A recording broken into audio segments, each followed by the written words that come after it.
अस्सलाम वालेकुम गाइस, कैसे हैं आप सब लोग। Welcome to my channel Infotech. मैं इस चैनल के ऊपर मुख्तलिफ़ किस्म की टेक्नोलॉजी के बारे में डिस्कस किया करता हूं। आजकल जो हमारा टॉपिक चल रहा है वो है INVT के बारे में। आज जो मैं वीडियो शेयर करने लगा हूं वो है INVT CHF-100A की सेटिंग और उसकी प्रोग्रामिंग किस तरह से करनी है। वो हम लोग रियल उसको दिखाएंगे और उसकी सेटिंग भी आप लोगों को समझाएंगे किस तरह करनी है, कौन सी सेटिंग जो है वो किस मकसद के लिए इस्तेमाल हो सकती है।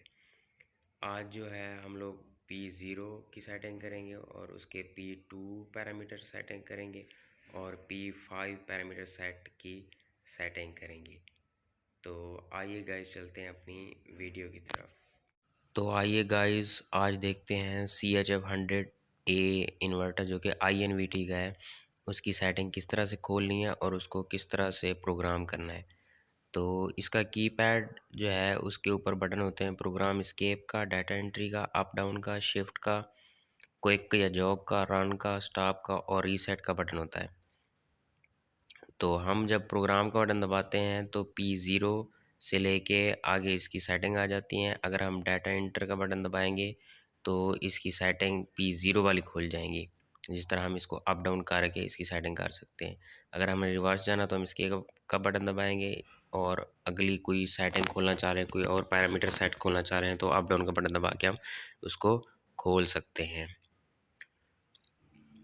तो आइए गाइस चलते हैं सबसे पहले P0 की सेटिंग में।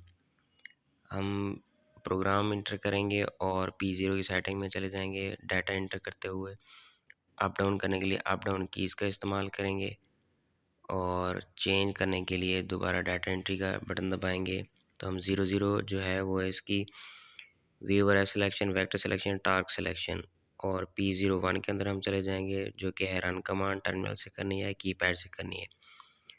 P02 जो है वो अप डाउन सेटिंग है, कीपैड से या फिर टर्मिनल से जो हम लोग करते हैं उसकी सेटिंग है। P03 मैक्सिमम फ्रिक्वेंसी है, P04 अपर फ्रिक्वेंसी है, P05 जो है वो लोअर लिमिट ऑफ फ्रिक्वेंसी है जो कि हम लोगों ने 00 रखी हुई है। P06 जो है वो कीपैड रेफरेंस है कि मिनिमम कितना रेफरेंस होगा जब हम कीपैड से रेफरेंस देंगे।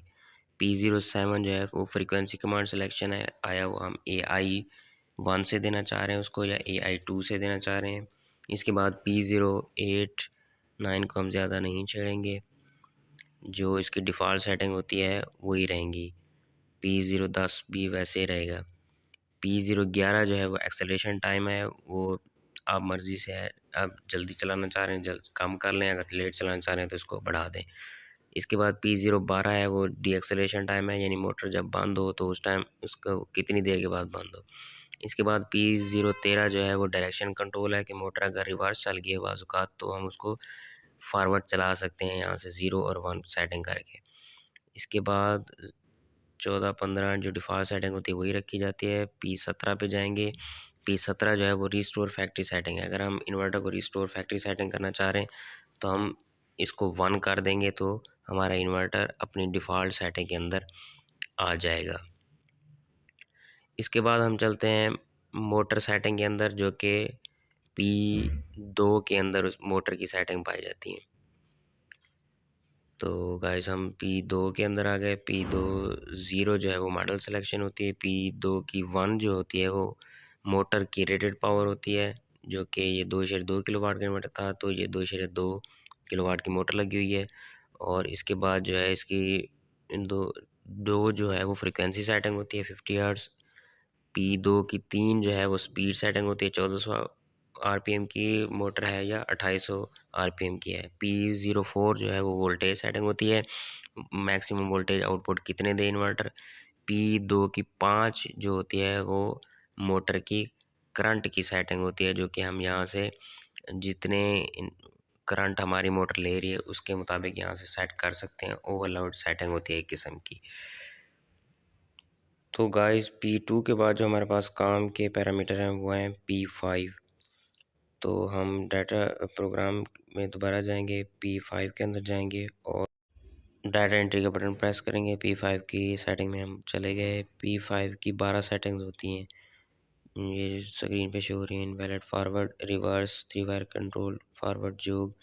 हम P5 की 01 के अंदर जाएंगे। अगर हम इसको 01 पे कर देंगे तो ये फॉरवर्ड है, और हम रिवर्स चलाना चाह रहे हैं तो P02 को हम 2 पे कर देंगे, रिवर्स हो जाएगा। इसी तरह P03 को अगर हम लोग रीसेट पे कर देते हैं तो रीसेट भी टर्मिनल के ज़रिए से हो सकता है। इसी तरह मुख्तलिफ़ सेटिंग होती हैं, जोग फॉरवर्ड जोग रिवर्स की भी सेटिंग हम यहाँ से कर सकते हैं। जोग का बटन जब दबाएंगे तो इन्वर्टर जो है वो मोटर को फॉरवर्ड या रिवर्स यहीं से चला सकते हैं। उम्मीद करता हूँ मेरी ये तो वीडियो आप सब लोगों उम्मीद को करता पसंद हूँ आई गाइज़ होगी। काइंडली आपको मेरे मेरी चैनल ये को वीडियो सब्सक्राइब पसंद करें, आई होगी। काइंडली लाइक मेरी करें और मेरे चैनल शेयर को करें। सब्सक्राइब करें, अल्लाह मेरी हाफ़िज़।